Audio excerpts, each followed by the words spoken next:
Pushkin.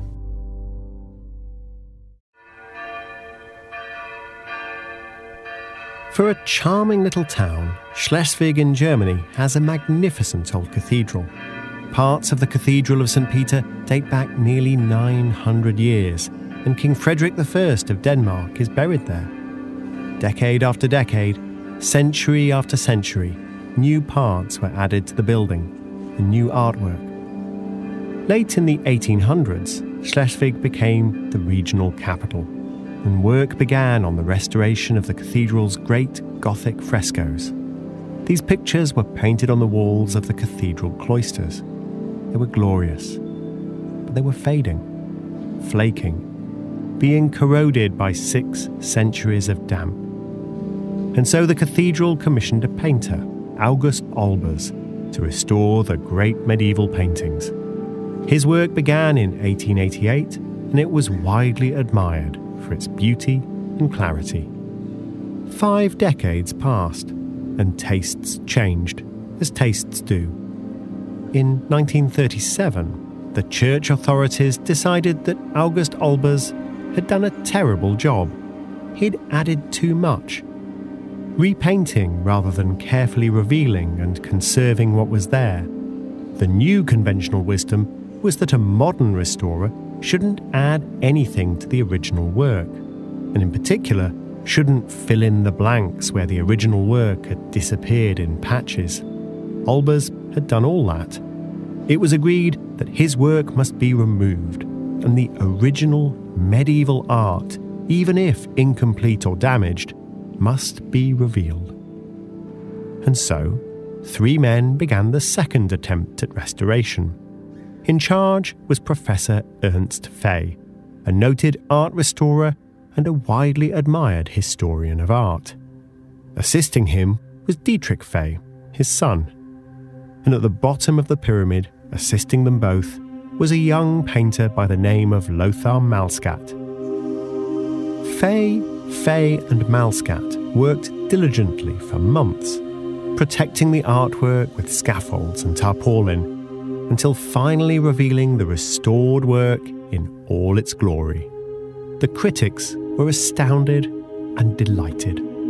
The paintings may have dated all the way back to the year 1300 or even earlier, but under the sensitive guidance of Professor Fay, they'd been restored so beautifully that they might have been painted yesterday.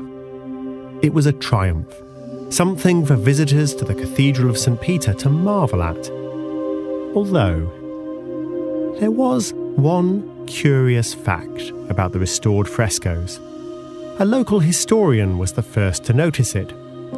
Christopher Columbus had reached the Americas in 1492, so wasn't it striking that a biblical fresco, painted 2 centuries before that voyage, depicted 8 creatures that were definitely, unmistakably, American wild turkeys. I'm Tim Harford, and you're listening to Cautionary Tales.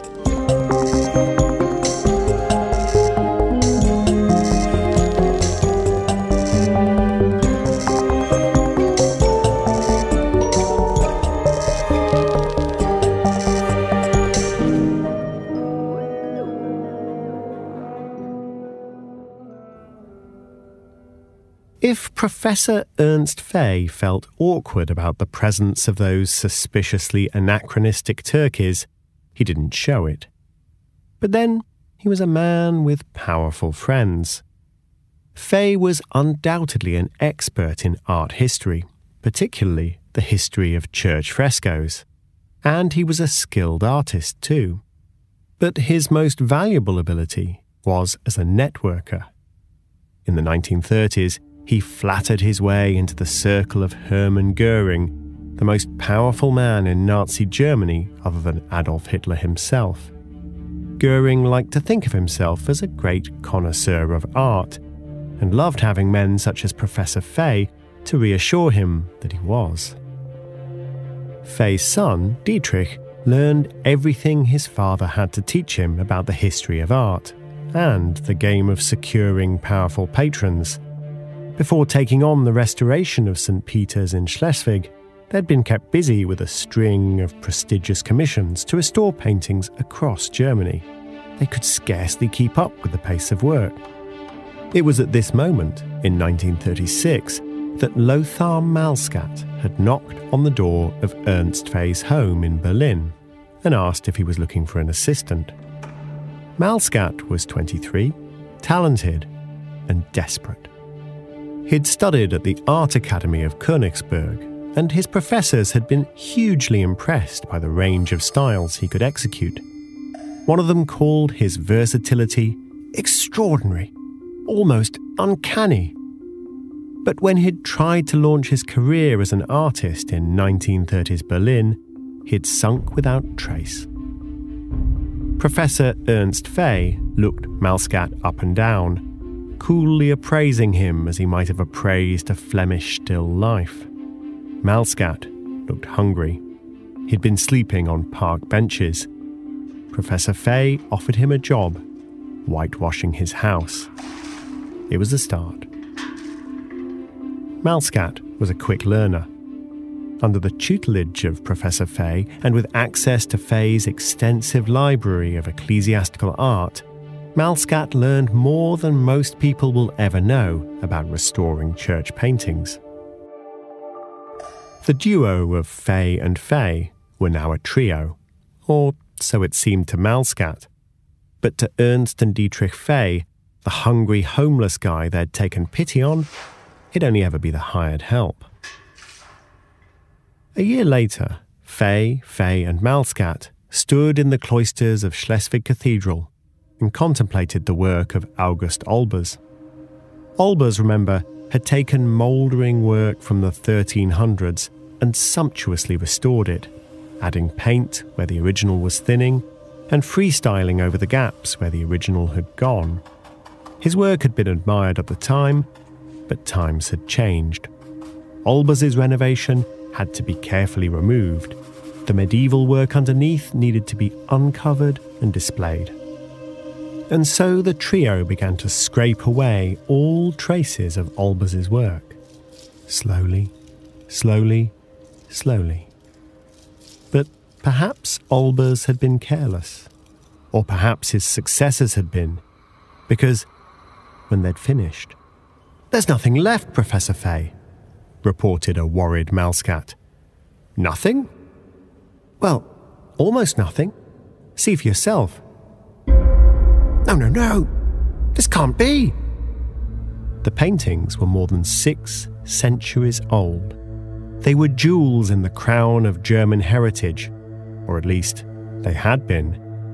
Now they were a few flakes of paint on a mouldy old wall, and Professor Ernst Fay was in charge of the disaster. Scheiße, swore Ernst Fay. No, don't worry. You can fix this, Malskat. Fetch some whitewash." "Whitewash, Professor Fay?" "We're going to start again." And start again they did. Lothar Malskat had started working for Ernst Fay by whitewashing his house. Now he was whitewashing the cloisters of Schleswig Cathedral. He gave himself a completely blank surface on which to work, the whitewash slightly tinted to give the impression of age. And then he began to paint, freehand, finally living up to the promise his Königsberg professors had admired, his uncanny ability to work in any style. Was the whole scam Malskat's idea? Or Dietrich Fay's? We don't know. Jonathan Keats, an artist and art historian, thinks that even though Malskat was the one holding the brush, the mastermind was the man in charge, Professor Ernst Fay himself. Malskat was not painting purely from his imagination. He'd studied Professor Fay's books, which were filled with medieval art. He had, of course, observed August Olbers's work up close as he carefully scraped it away. And into the mix of 19th century restoration and medieval work, he stirred other influences. He based the face of Jesus on an old classmate from Königsberg. He boldly drew a prophet with the features of his own father. and the Virgin Mary was inspired by the beautiful young actress Hansi Knotek, a huge star in the German movies of the day. After all, reasoned Malskat, if you're going to draw the Virgin Mary, base her on a woman who also inspired devotion, a film star. It all sounds absurd, and Malskat was certainly improvising more than one might expect, but he had a gift, and expertly inhabited the simple, almost cartoonish style of the 14th century. The finishing touches came from Professor Fay, who gave the brown and orange drawings the patina of the ages by gently rubbing them with a brick. The whole thing looked rather convincing, film star or no film star. That said, in a biblical image that was supposed to have been painted 2 centuries before Columbus sailed to America, surely including 8 turkeys would see the deception immediately unravel. Wouldn't it? Cautionary Tales will return after this message.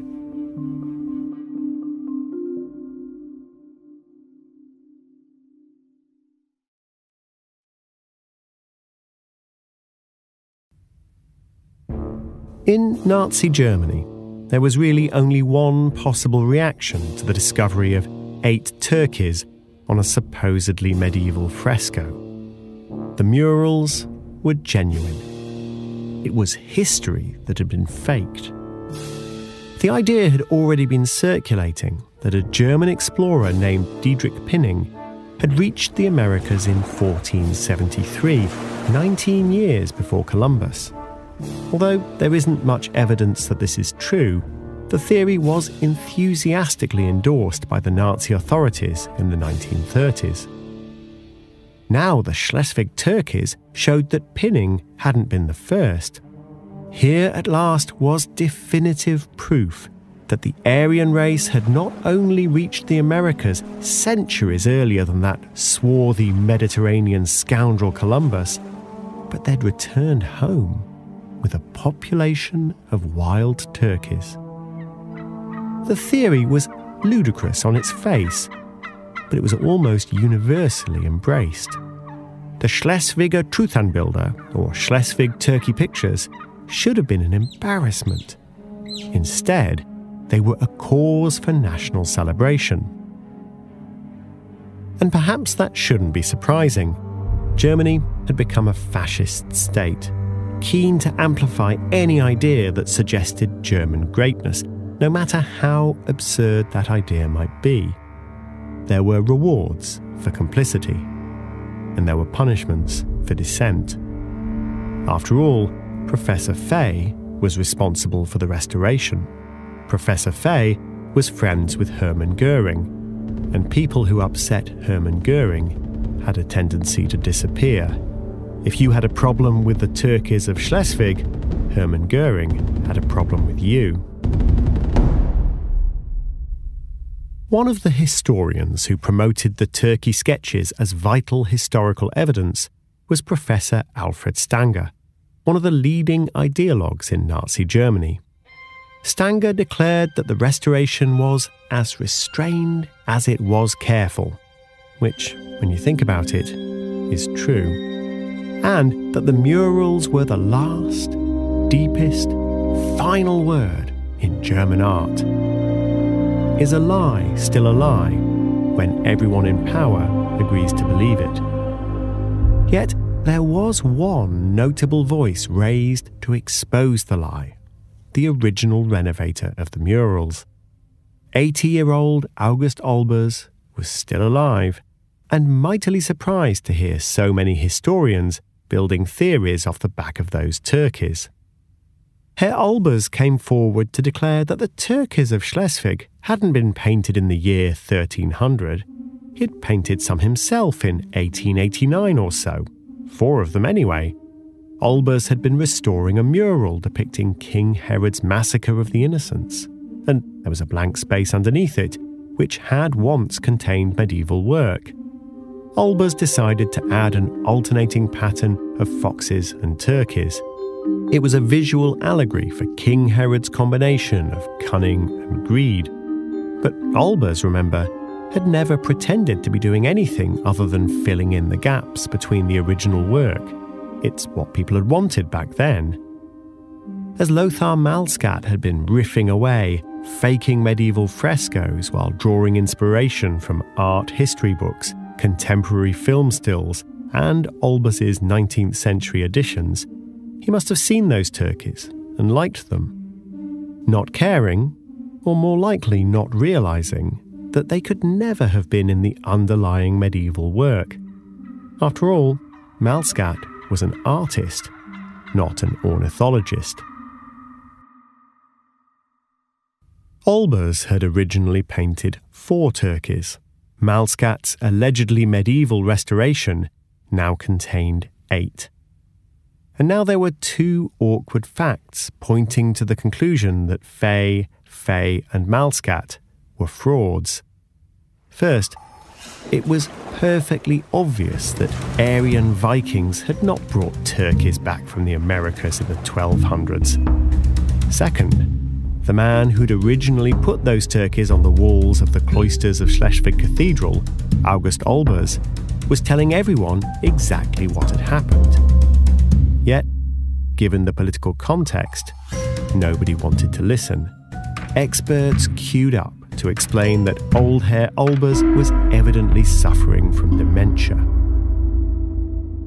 The grand lie was further cemented in 1940 when Heinrich Himmler, head of the Nazi SS, ordered that every German school should receive a copy of Schleswig Cathedral and its murals, an illustrated book by the Nazi art historian Alfred Stanger.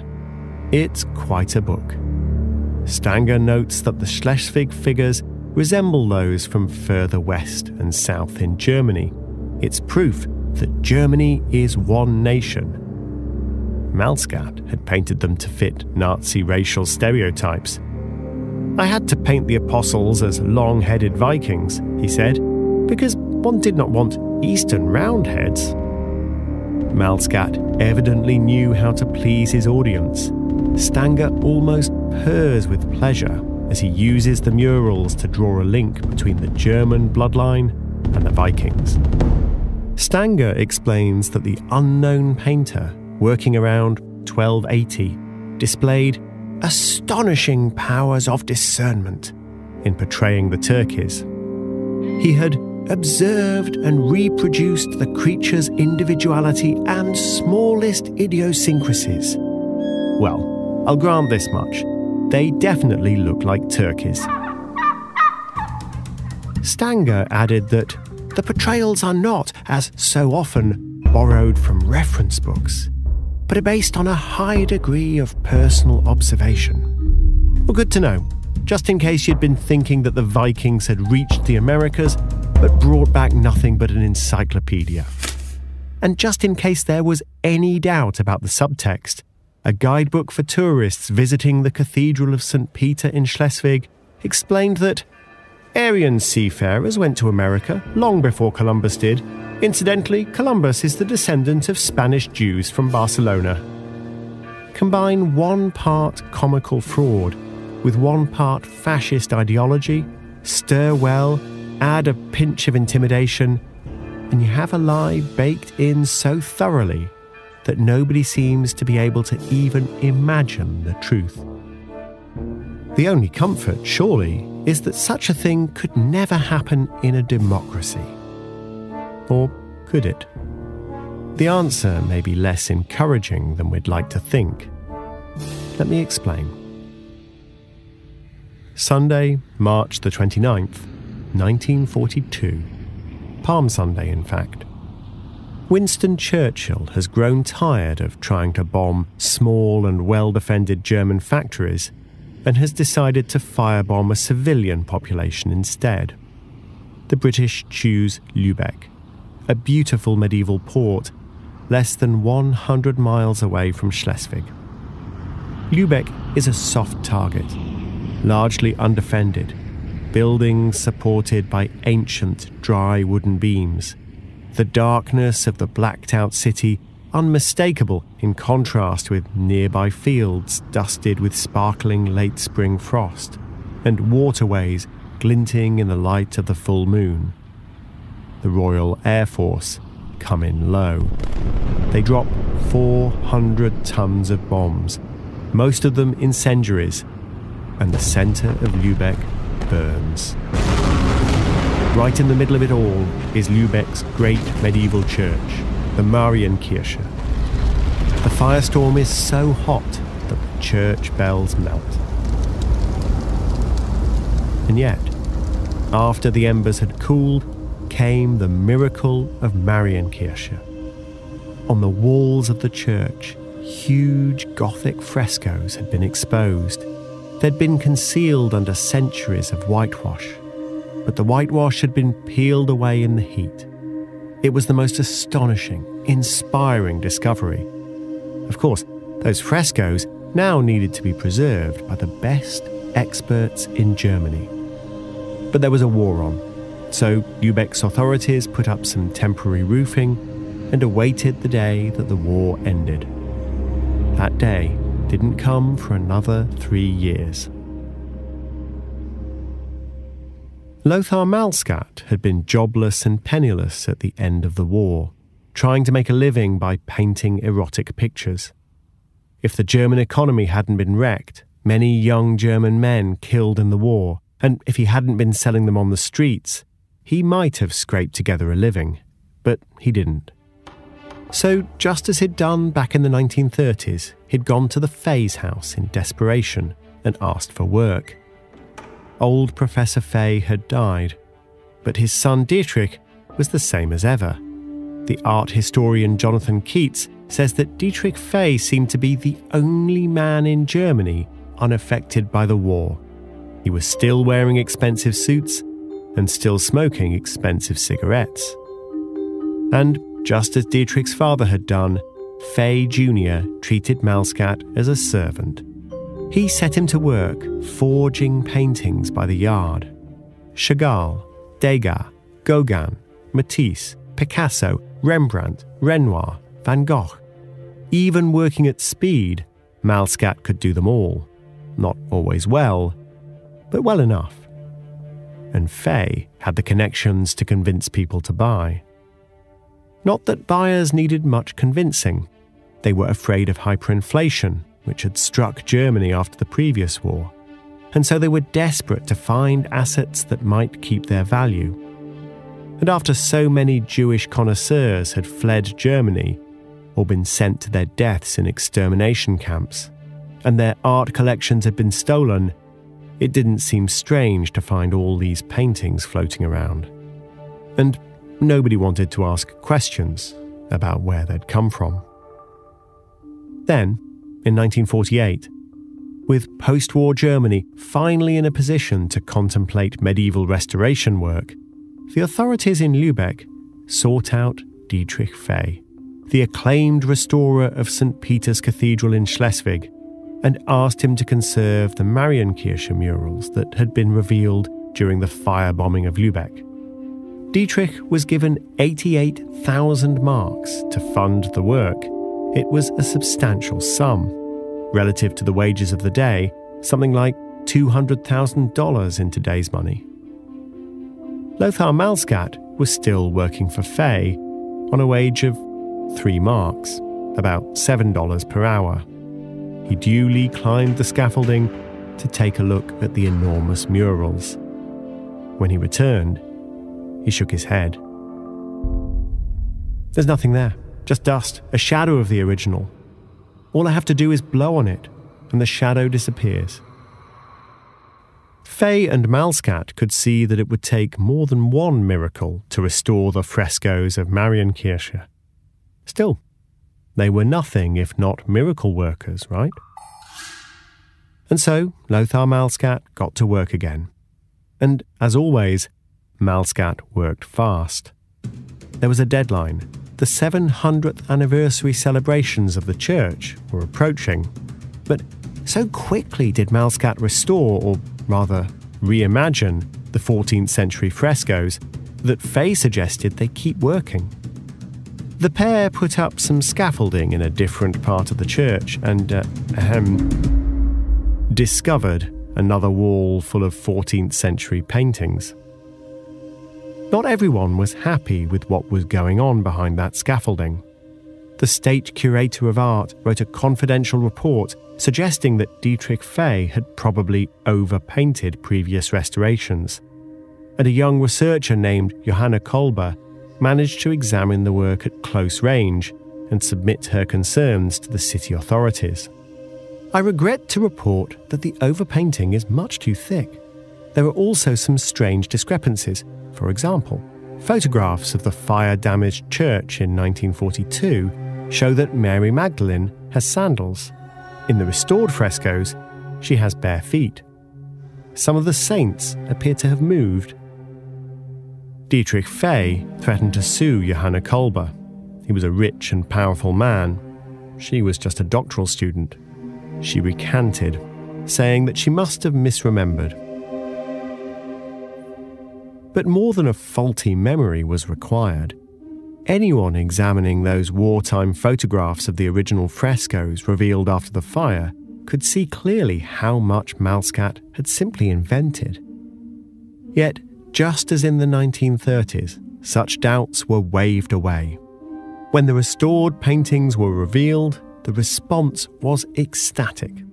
Images of the murals were put on millions of postage stamps. Tourists flocked to Lübeck to visit the church. Journalists wrote about the striking discovery, while academics breathlessly explained that it would rewrite the history of ecclesiastical art. Dietrich Fay was given another 150,000 marks and nominated for a professorship. In 1951, the leader of West Germany's fledgling democracy, Konrad Adenauer, visited the church to celebrate its septuacentenary and stood in the nave, examining the work. "This is uplifting, gentlemen." He gestured up at the rows of saints, 70 feet above them, 10 feet tall, green, red and earthy brown, revealed by the wartime inferno and restored to their original glory by Dietrich Fay and his assistant. What was the fellow's name again? Nobody knew the name of Lothar Malskat, but soon that name would be on the lips of everyone in Germany.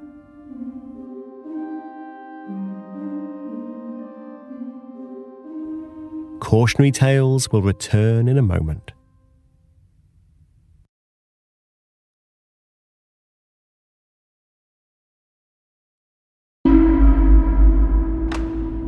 Lothar Malskat was fuming. It wasn't the money, although heaven knows Dietrich Fay paid him little enough. It was the credit. Malskat had created all this art, the images that were being reprinted on stamps and which were yet again rewriting the textbooks. And yet nobody even knew his name. Fay was publicly honoured by Konrad Adenauer, the leader of post-war West Germany. And Malskat? Malskat was hanging out with the other craftsmen. He was a nobody. Fay's plan required Malskat's anonymity. The whole point was to claim that the work was done by an anonymous artist in the 14th century. But Malskat wasn't interested in anonymity anymore. He didn't want Fay to take the credit. He didn't want a 14th century painter to take the credit. And so he wrote on the wall of the Marienkirche, "All paintings in this church are by Lothar Malskat." They, of course, painted over that inconvenient declaration immediately. And so Malskat took an even more extraordinary step. He went to the local police station and made a full confession. He had faked the Marienkirche murals. The police laughed him out of town.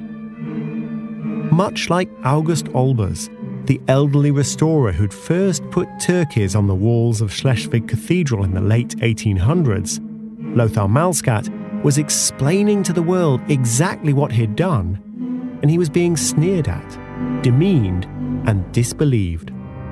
The local newspaper pityingly described it as the lamentable case of a painter gone crazy. But unlike August Olbers, Malskat had a secret weapon, a Leica camera. He had documented every step in the process, from obliterating the fragile murals with a steel brush where necessary, to slapping on fresh whitewash, to exuberantly painting on the blank walls. And while the local authorities had no interest in even looking at these photographs, the national media found Malskat's story and his photographs rather more intriguing. For a few months, there was a stalemate. The wider world believed Malskat, but the great and the good of Lübeck were outraged at the perceived slander and backed their man, the renowned art expert Dr. Fay. When Lothar Malskat confessed to also forging the turkeys of St. Peter's Church at Schleswig, they regarded this as further proof that he was deranged, and with delusions of grandeur too.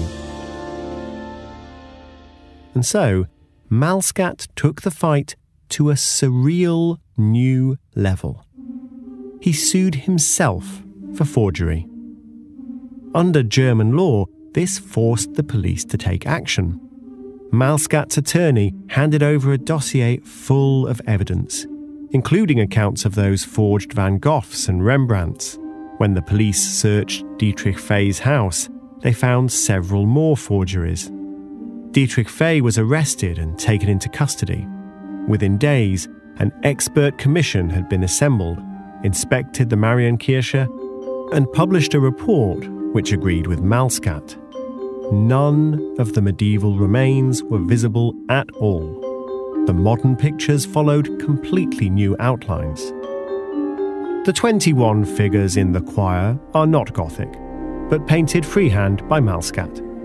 The painting, described as old by the restorer Fay, does not lie on the medieval layer, but on a post-medieval layer, and cannot, if for this reason alone, be considered original. Finally, the reckoning was coming. Lübeck was about to hold the most sensational trial in the city's history. This isn't really a cautionary tale about a forgery. It's a cautionary tale about complicity, about who amplifies a lie, who tries to silence the truth-tellers, and who looks the other way. I think we can all understand why in 1936 nobody really wanted to tell the truth about the Turkey pictures of Schleswig. In a fascist state, where every day political dissidents disappeared into the concentration camps, were beaten up or murdered, who really would put their neck on the chopping block for the sake of some anachronistic birds? But after the war, you might have hoped things would go differently. Himmler and Goering were both dead by suicide. That ridiculous racist book which claimed that the Schleswig murals demonstrated the national unity of Germany had been written by Alfred Stanger. He had lost his job as a professor. The Nazis had lost. So there was nothing standing in the way of recognizing the self-evident truth that the Schleswig murals were modern. Except that Germans had already lost so much in the disastrous evils of the Third Reich and the war. They didn't really fancy facing up to any more losses, such as acknowledging that the Schleswig murals must be fake. And so, even though the state curator had recorded his doubts about Dietrich Fay, Fay was put in charge of the fragile miracle of the Marienkirche. You have to suspect that Lübeck's authorities had a sense that Fay and his assistant would do more than merely conserving the old murals. "We want no museum," the architect of the restoration project had said. "Lay on more paint."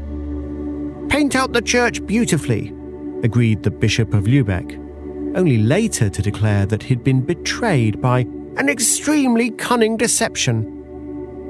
Jonathan Keats, the author of Forged, Why Fakes Are the Great Art of Our Age, says the trial in 1954 of Malskat and Fay actually became a trial of all the powerful institutions which had supported, protected, and perhaps quietly encouraged them.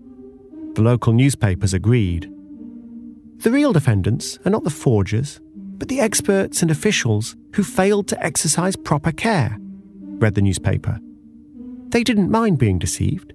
Had Malskat not photographed the empty church walls before he started painting his murals, the evidence would have been suppressed by the very people who employed him. They are as much to blame as the forgers themselves. Indeed, we all want to believe in miracles, and when someone punctures our little bubble of wishful thinking, we're less likely to thank them than to resent them. The Turkeys of Schleswig showed us that in a fascist state, people will queue up to endorse an obvious lie. But the miracle of Marienkirche showed us that even a democracy isn't invulnerable to grand self-deceptions. As Lothar Malskat explained at the trial, people like to be fooled today. We just gave them what they wanted. In the end, Lothar Malskat got what he wanted too. He was finally acknowledged as the artist who painted the interior of the Marienkirche. He also got something he didn't want. 18 months in prison. Dietrich Fey got 20. And the Marienkirche? The melted church bells still lie where they fell to the floor of the church, a solemn memorial to the horror of war. But not everything has been so carefully remembered. Many of Malskat's paintings stayed up. He would have liked that. But he would not have liked what the guidebooks now say about the church. Gothic frescoes of Christ and saints add colour to otherwise plain walls. The pastel images only resurfaced when a fire caused by the 1942 air raid licked away the coat of whitewash. What an injustice! Surely the guidebook should add, all paintings in this church are by Lothar Malskat. But it does not. Apparently, you can't keep a good miracle down.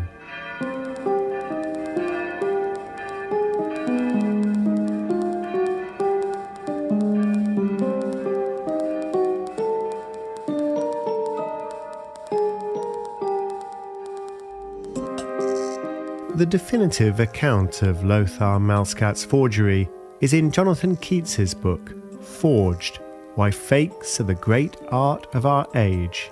For a full list of our sources, please see the show notes at timharford.com. Cautionary Tales is written by me, Tim Harford, with Andrew Wright. It's produced by Ryan Dilley, with support from Courtney Garino and Emily Vaughan. The sound design and original music is the work of Pascal Wise. It features the voice talents of Ben Crow, Melanie Gutteridge, Stella Harford, and Rufus Wright.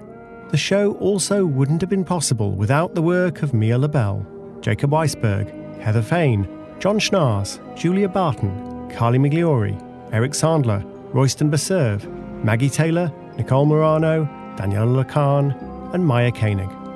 Cautionary Tales is a production of Pushkin Industries.